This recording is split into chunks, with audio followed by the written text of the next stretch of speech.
Target பண்ணி இதுல முதல்ல படிங்க. 3 கேட்டகரியா பிரிங்க. Second midterm, quarterly, first midterm, அப்புறம் மந்த்லி எக்ஸாம்ஸ். இதுல ஹாய் 11th 12th ஸ்டூடெண்ட்ஸ். டேக் கிட்டத்தட்ட 3 டேக்ல இருந்து 4 டேக் ஆயிருச்சு. உங்களுக்கு எடுக்கிறதுக்கு அதான் டிலே ஆயிருச்சு. 8:30 வந்திருக்கும். ஒரு நிறைய டேக் வந்ததுனால டிலே ஆயிடுச்சு. 9 o'clock வந்துச்சு. Okay, 11th chemistry, 12th chemistry top most half இயர்லிக்கான இம்பார்ட்டன்ட் கொஸ்டின்ஸ் தான் பார்க்க போறோம். டஃபா எல்லாரும் ஃபீல் பண்ணுவீங்க. 2 ஸ்டாண்டர்டுக்கும் பாத்துருவோம். ஃபர்ஸ்ட் 12th பாத்துருவோம். ஸ்கிப் பண்ணாம 11th பாருங்க. டெஃபினட்டா என்னென்னலாம் படிச்சிருக்கணும் அப்படின்றது எல்லாமே நான் சொல்லிடுறேன்.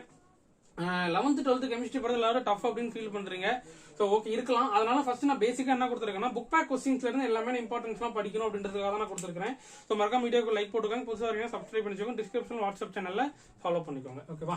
ஃபர்ஸ்ட் 15 லெசன் இருக்கா? 15 லெசன்ல முதல்ல நீங்க என்னென்ன லெசன்ஸ்லாம் நீங்க முதல்ல படிக்கலையோ அந்த லெசன் முதல்ல நீங்க படிக்காத லெசன்ஸ் எது இருக்கோ அதை முதல்ல ஃபில்டர் பண்ணி முதல்ல படிக்க பாருங்க. சரியா?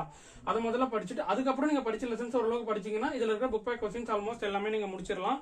இதை முதல்ல புக் பேக் கொஸ்டின்ஸ் என்னென்னலாம் கொடுத்துருக்கேன் அப்படின்றத முதல்ல என்ன பண்ணணும், நீங்க ஸ்கிப் பண்ணாம நீங்க படிச்சிருக்கணும். எந்த கொஸ்டின்ஸ் ஒமிட்டே பண்ணக்கூடாது. 15 சாப்டர்லயே என்னென்ன கொடுத்துருக்கேன்றத ஸ்னாப் போட்டு வச்சுக்கோங்க. இது முதல்ல படிங்க. அப்புறம் சாப்டர் வைஸ் என்னென்னலாம் படிச்சிருக்கணும் இம்பார்ட்டன்ட் அப்படின்றத உங்களுக்கு அப்கமிங் வீடியோஸ்ல எல்லாமே நான் கொடுத்துருவேன்.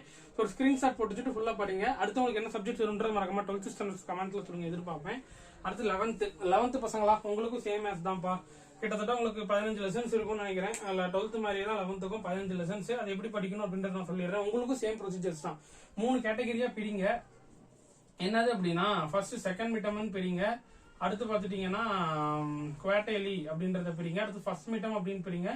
அடுத்து மந்த்லி எக்ஸாம் அப்படின்னு பிரிச்சுக்கலாம். ஜூன் அப்புறம் அக்டோபர் அது நடந்திருக்கும். சில டிஸ்ட்ரிக்ட்ல மந்த்லி எக்ஸாம் நடந்திருக்காது. ஓகே, 3 கேட்டகரியா பிரிச்சுட்டீங்கன்னா இதுல படிக்காத லெசன்ஸ் எது அப்படின்றது முதல்ல உங்களுக்கு தெரிஞ்சிருக்கும். அதை முதல்ல போக்கஸ் பண்ணி நீங்க படிக்க ஆரம்பிக்கும். எந்த லெசன்ஸ் எல்லாம் படிக்கலையோ இந்த லெசன்ஸ்ல முதல்ல படிக்க ஆரம்பிக்கணும். முதல்ல படிக்காத லெசன்ஸ் ஓரளவு படிச்சுட்டு அப்புறம் படிச்ச லெசன்ஸை கவர் பண்ணிட்டீங்க அப்படின்னா உங்களுக்கு முதல்ல ஈஸியா இருக்கும். ஸ்ட்ரகிள்ஸ்ன்றத ஃபீல் பண்ண மாட்டீங்க. இதுல இருக்கிற கொஸ்டின்ஸ் ஒமிட்டே பண்ணக்கூடாது. டாப் மோஸ்ட் இம்பார்ட்டன்ட் கொஸ்டின்ஸ் தான் 2 மார்க் 3 மார்க் 5 மார்க் கொடுத்துருக்கேன். அப்கமிங் வீடியோல உங்களுக்கு வெயிட்டேஜஸ்ல என்னென்ன சாப்டர் வைஸ் அப்படின்றது எல்லாமே உங்களுக்கு நான் ஃபர்தர் வீடியோஸ்ல எல்லாமே நான் கொடுத்துருவேன். முடிஞ்ச அளவுக்கு இதை ஃபுல்லா படிக்க பாருங்க. உங்களுக்கு சாப்டர் வைஸ் அப்கமிங் வீடியோல என்ன வேணும் அப்படின்றத சொல்லுங்க. டெஃபினட்டா உங்களுக்கு வெயிட்டேஜஸ் பொறுத்து உங்களுக்கு சாப்டர் வைஸ் இம்பார்ட்டன்ட் கொஸ்டின்ஸ் நான் அடுத்து அப்டேட் பண்ணிடுறேன்.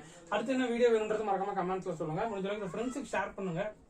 நான் சொன்னதே மறந்துடாதீங்க. அதன்படி படிங்க. நல்லா எல்லாமே 12th 11th கெமிஸ்ட்ரி சூப்பரா மார்க் வாங்க. சரியா? தேங்க்யூ.